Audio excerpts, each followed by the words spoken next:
நம்ம காடை எல்லாமே சேல்ஸ் ஆயிடுச்சுங்க. இதுக்கு மேல நம்மகிட்ட காடை ஸ்டாக் இல்ல. இனிமே புதுசா தான் இருக்கும். இந்த காடை நான் எவ்வளோக்கு சேல்ஸ் பண்ணேங்கிறத நான் வீடியோ லாஸ்ட்ல சொல்றேன். அதுக்கு முன்னாடி நம்ம வான்கோழி பையலையும், கின்னி கோழி பையலையும் பார்ப்போம். இந்த வான்கோழி பையனுக்கு உடம்பு சரியில்ல. பக்கத்துல தும்பிட்டு இருக்கான் பாருங்க. அவனுக்கும் உடம்பு சரியில்ல, சளி பிடிச்சிருக்கு. 2 பேருக்குமே பார்த்தீங்கன்னா மெடிசன் குடுத்துருக்கேன். நாளைக்கு சரியாயிரும். நாளைக்கு சரியானதுக்கப்புறம் கேஜ்லேருந்து கீழே இறக்கலான்னு இருக்கேன். மற்ற கோழிங்கலாம் கண்டிப்பா அது கொட்டும். அப்படி கொட்டுச்சிங்கன்னா, இது பெருசானதுக்கப்புறம் அதுங்க செத்துச்சுங்க. நம்ம வெள்ளை சேவலுக்கு வந்து பார்த்தீங்கன்னா, ஒரு ஜெயில் பனிஷ்மென்ட் குடுத்துருக்கேன். ஒரு 2 டேஸ்க்கு. எதுக்காகனா, இதனால தான் ஒரு கோழி வந்து பார்த்தீங்கன்னா, ஃபார்ம் விட்டுட்டு வெளிய போய் நாய் தொரத்தி பக்கத்து ஏரியாவுக்கு போய் 2 நாள் கழிச்சு திரும்ப வந்துச்சு. அதே மாரி இன்னொரு கோழி பாம்பு கடிச்சு செத்து போச்சு பார்த்தீங்களா, அதுக்கும் இதான் ரீசன். கேஜுக்குள்ள வச்சு கொட்டிக்கிட்டே இருந்தனால தான் அன்னைக்கு நான் வெளிய தொறந்து விட்டேன். அன்னைக்கு தொறந்து விடாம இருந்தேன்னா, பாம்பு மட்டும் வலையில மாட்டியிருக்கும். கோழி செத்துருக்காது.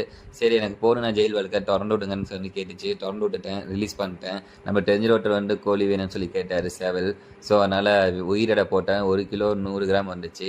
அப்புறம் கறியா பீஸ் போட்டதில 3/4 கிலோ பக்கமா வந்துச்சு. கொண்டு போய் தலைவாசல்ல டெலிவரி பண்ணியாச்சு. நம்ம காடையுமே வந்து பார்த்தீங்கன்னா, இங்க தான் கிளீன் பண்ணி சேல்ஸ் பண்ணோம். ஸோ அவங்க வந்து என்ன சொன்னாங்கன்னா, நாங்க வச்சிருக்க காடை சைஸ் 2 காடைக்கும் உங்க 1 காடை சமங்க. அவ்வளோ வெயிட் இருக்கு. அதனால தான் நம்மளுக்கு முட்டையே போடல. நல்லா கொழுப்பு கட்டிக்கிச்சு. Thank you.